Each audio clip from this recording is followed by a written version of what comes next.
果你是80后、90后，甚至00后的一部分人，你一定记得第一次在电影院看到变形金刚的时候，那台黄黑相间的雪佛兰科迈罗出现在荧幕上，它会变身成擎天柱的战友，会用大灯表达情绪，会陪伴山姆经历热血的冒险。它的名字是大黄蜂。从那一刻起，科迈罗在很多人心里就不再是单纯的一台车，而是一种象征。那是热血少年时代的记忆，是金属与轰鸣声组成的青春。甚至可以说，如果没有变形金刚里的大黄蜂，世界上很多人根本不会认识科迈罗，更不会被他迷得神魂颠倒。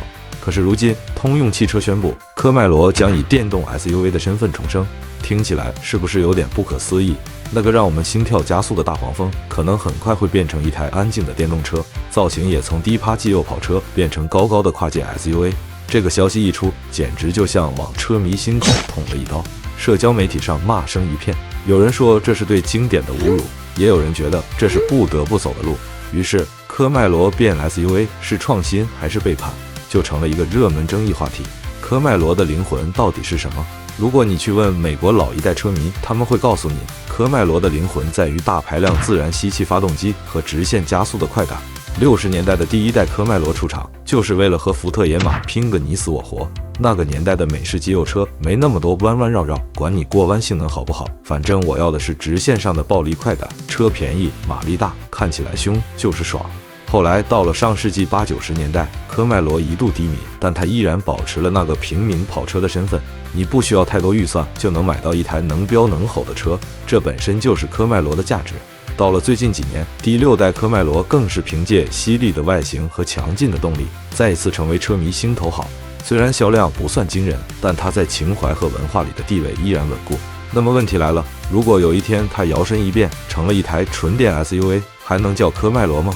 要公平一点说，通用之所以要把科迈罗改成 SUV， 其实有它的道理。现在整个汽车行业都在加速电动化，尤其是在美国市场，环保法规越来越严苛，大排量 V8 发动机的日子越来越难熬。就算通用不情愿，它也必须找一条出路。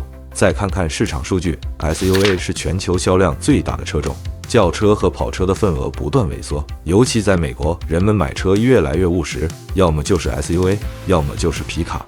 传统双门跑车虽然有情怀，但销量撑不起品牌。科迈罗在近几年，美国的销量甚至跌到了一年只有几万辆的水平，这对一款主流车型来说，已经等于濒临停产。所以，通用的逻辑其实很简单：如果科迈罗还想活下去，就必须换个活法。既然跑车卖不动，那就用科迈罗这个名字去蹭 SUV 的大市场。再结合电动化的潮流，这不就是科迈罗 SUV EV 了吗？听上去是不是就有点合理了？从商业角度讲，这叫品牌延续。就像福特野马 Mach-E， 虽然争议巨大，但销量还算不错，证明市场是认可的。通用显然也想复制这种模式，但问题是，车迷的愤怒也是真实的，因为对他们来说，科迈罗不仅仅是一台车，而是一种文化符号。你想象一下，一个人开着科迈罗从郊外回到城市，车窗放下 ，V8 的轰鸣声在隧道里炸开，那种美国精神的画面感一下子就立起来了。这不是一台车，而是一种态度。而现在，你告诉他们，以后科迈罗是一台安静的电动 SUV， 不吼了，不震了，就像一台普通的跨界车，只是贴着科迈罗的名字。对老车迷来说，这就是灵魂的丧失。这种感觉就好像你去一家老字号牛排馆，结果老板告诉你以后只卖素食汉堡，还叫牛排至尊。你说这算创新吗？对老板来说是顺应时代，但对老顾客来说就是背叛。从创新的角度看，科迈罗变 SUV 至少还能延续品牌生命。毕竟，如果它继续固守跑车定位，销量撑不下去，可能就直接停产了。那时候，车迷连抱怨的对象都没了。与其彻底消失，不如换个姿态活下去，这是一个务实的选择。